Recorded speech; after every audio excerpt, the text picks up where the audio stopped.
English सीखना इतना ज़रूरी क्यों है? इंग्लिश सीखने से हो क्या जाएगा? मेरे आसपास तो कोई इंस्टीट्यूट ही नहीं है, मेरे पास इंग्लिश सीखने के पैसे ही नहीं हैं और मैं इंग्लिश सीख के क्या बदल दूंगा अपनी लाइफ में? मेरी तो ऑलरेडी एक जॉब चल रही है, मेरी फैमिली का वो माहौल ही नहीं है। अगर मैं इंस्टीट्यूट से सीख भी लूंगा तो रेगुलर तो बोलने वाला हूँ नहीं। ऐसे बहुत सारे रीज़न आपने भी अपनी लाइफ में देखे होंगे और हो सकता है आपने अपने आप को कहे हों। तो आपके इन सारे प्रश्नों का मैं जवाब देने वाला हूँ कि कैसे आप इस नए साल में अपनी इंग्लिश को अगले लेवल पर ले जा सकते हैं। इंग्लिश को हम ऐसे सीखते हैं जैसे कि हम साइकिल चलाना सीख रहे हैं।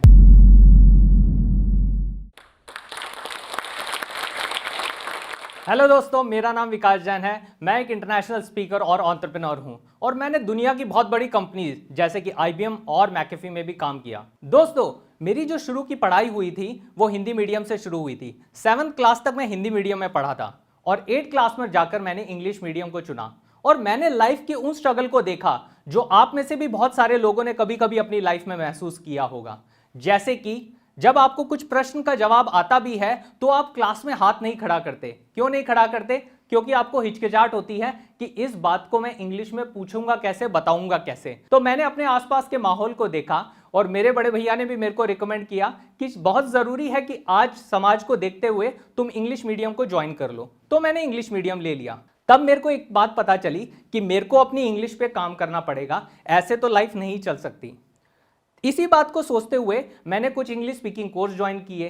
तो जब मैंने पहला स्पीकिंग कोर्स किया तो आपने भी देखा होगा कि उनमें टेंसेस सिखाए जाते हैं, पर मैं शायद थोड़े बहुत टेंसेस तो सीख रहा था पर उसके बाद भी बोल नहीं पा रहा था।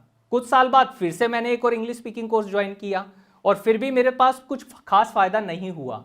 तो मेरी जो बोलने की हिचकिचाहट थी वो वैसे की वैसी बनी रही। मेरे को आज भी ध्यान है कि कई बार कॉलेज में ऐसे कंपटीशन आते थे जहां पर कुछ बोलना होता था और मैं नहीं जाता था, क्योंकि हमारी सोसाइटी का एक फैक्टर है कि स्टेज पर जाना मतलब इंग्लिश में बोलना और अगर वो नहीं आती चीज तो पीछे रहो। आज मैं अपने आसपास बहुत सारे ऐसे लोगों को देखता हूं, बहुत सारे स्टूडेंट्स की लाइफ में देखता हूं जहां पर वो भी बहुत संकोच करते हैं। अगर उनको कोई चीज आती भी है तो भी वो स्टेज पर नहीं जाते, सिर्फ यही सोच के कि इंग्लिश में कैसे बोलेंगे, इंग्लिश में बात कैसे करेंगे। तो बहुत सारा हमारा जो टैलेंट है वो पीछे रह जाता है। मैं नहीं चाहता कि आप अपनी लाइफ में आगे कभी पीछे रहो। आपको आगे जाना है, आपको अपनी बात को दुनिया तक लेकर जाना है, तो आपको ये जो एक छोटी सी चीज है इंग्लिश बोलना, इसको सीखना होगा। और मैं आपके साथ वो 3 स्टेप शेयर करने वाला हूं जिनसे कि आप भी अपनी लाइफ में आगे बढ़ पाएंगे, जो मैंने अपनी लाइफ में खुद की जिंदगी में अपनाया और जो मेरी लाइफ में काम करने लगा। तो आइए समझते हैं वो क्या चीजें हुई जो मेरी लाइफ में काम करी। तो पहली जो सीढ़ी मेरी लाइफ की चढ़ी वो चढ़ी इंग्लिश माइंडसेट को समझने की। दोस्तों, मैंने एक बात सोची कि जब जब मैं इंग्लिश स्पीकिंग कोर्स ज्वाइन करता हूं तो वहां पे मुझे टेंसेस सिखाए जाते हैं। अब मैंने एक चीज बहुत डीपली देखी कि अगर मैं हिंदी की बात कर लूं जो मेरी मातृभाषा है, शायद क्लास में तो मेरे एग्जाम में उसमें भी अच्छे मार्क्स नहीं आ रहे, तो क्या मैं हिंदी बोल नहीं सकता? हिंदी में बोल तो बड़ी अच्छी सकता हूं पर जबकि मेरे उसमें मार्क्स नहीं आ रहे। अगर यही बात मैं इंग्लिश पे अप्लाई करूं तो ठीक है, मैं इंग्लिश के एग्जाम ठीक से नहीं कर पा रहा, हो सकता है मैं इंग्लिश के स्पीकिंग कोर्सेज में जो टेंसेस है वो ठीक नहीं कर पा रहा, पर इसका मतलब ये तो नहीं कि मैं उसको बोल भी नहीं सकता। तो मैंने एक तरीका अपनाया और उस तरीके को अगर आप भी अपनी लाइफ में अपना लोगे तो आपकी जिंदगी बदलने लग जाएगी। और वो तरीका है कि इंग्लिश को हम ऐसे सीखते हैं जैसे कि हम साइकिल चलाना सीख रहे हैं। जी हाँ दोस्तों, आप में से ज्यादातर लोगों ने लाइफ में साइकिल चलाई होगी। तो जैसे हम साइकिल चलाना सीखते हैं वैसे हम इंग्लिश को सीखते हैं, ना कि एक थियोरेटिकल सब्जेक्ट की तरह जो स्कूल या कॉलेज में पढ़ाया जाता है। और जब मैंने ये फॉर्मूला अपनी लाइफ में अपनाना शुरू किया तो चीजें बदलनी शुरू हो गई। तो आपको करना क्या है कि अगर हम साइकिल में 1-2 बार गिर भी रहे हैं, 10-20 बार भी गिर रहे हैं, तो हम साइकिल चलाना नहीं छोड़ते, हम कोशिश करते रहते हैं। हम साइकिल का हैंडल पकड़ के ही चलते रहेंगे, थोड़े टाइम एक कदम से कुछ कुछ ट्राई करते रहेंगे। तो जैसे हम साइकिल चलाना सीख रहे हैं वैसे ही क्यों ना हम इंग्लिश चलाना सीख लें।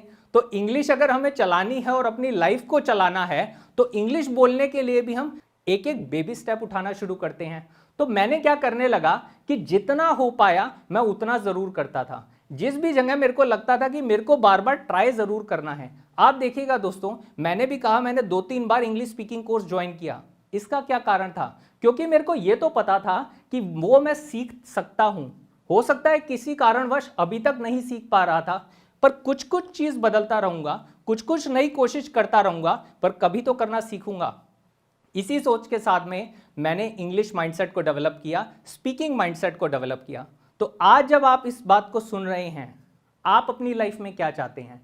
अगर आपको इंग्लिश बोलना सीखना है तो उसको साइकिल की तरह सोचिए, बोलना शुरू कीजिए। और एक बात का ध्यान रखिएगा दोस्तों, हर कोई चाहे दुनिया के किसी भी देश में रहता हो, अपनी मातृभाषा में, अपनी मदर टंग में कंफर्टेबल होता है। दूसरी लैंग्वेज सीखने में बहुत सारे लोगों को कठिनाई होती है। तो हम कुछ नई चीज सीखने जा रहे हैं तो स्वाभाविक है वो हमें सीखने में थोड़ा समय लगेगा, बट हम अपने आप को इतने ज़्यादा कॉन्फ्लिक्ट में ले आते हैं, इतने ज़्यादा डिप्रेशन में ले आते हैं कि मुझे नहीं आता है, मेरे साथ कुछ कमी है, मेरे से नहीं हो सकता है। जब हम इन सारी चीज़ों को बहुत ज़्यादा सोच लेते हैं तो हम आगे नहीं बढ़ पाते हैं। तो मैंने अपनी लाइफ में जो सबसे पहला स्टेप लिया वो ये लिया कि मेरे को जितना आता है मैं उतनी कोशिश के साथ में आगे बढ़ता रहूँगा। तो दोस्तों, अगर आपको भी अपनी लाइफ को बदलना है और इंग्लिश स्किल को अपनी लाइफ में अपनाना है तो साइकिल चलाने की तरह अपने माइंडसेट पे काम करना होगा कि हमें कोशिश करते रहना है। अब समझते हैं दूसरी चीज़ जो मैंने अपनी लाइफ में अपनाई। जब मैं कॉलेज में पढ़ रहा था मुझे ये तो दिखने लगा था कि आगे कुछ कॉलेज में कैंपस प्लेसमेंट के लिए कंपनियां आने वाली हैं, और जो मेरी फ्लुएंसी है मुझे पता है कि मैं अटक अटक के बोलता हूं, और जब कंपनीज का इंटरव्यू होगा तब मैं शायद ठीक से जवाब ना दे पाऊं। तो एक छोटा सा एग्जाम्पल देता हूं। इंटरव्यू में हमसे बहुत ही ज़्यादा पूछा जाता है कि tell me something about yourself, अपने बारे में कुछ बताइए। तो हम कैसे शुरू करते हैं?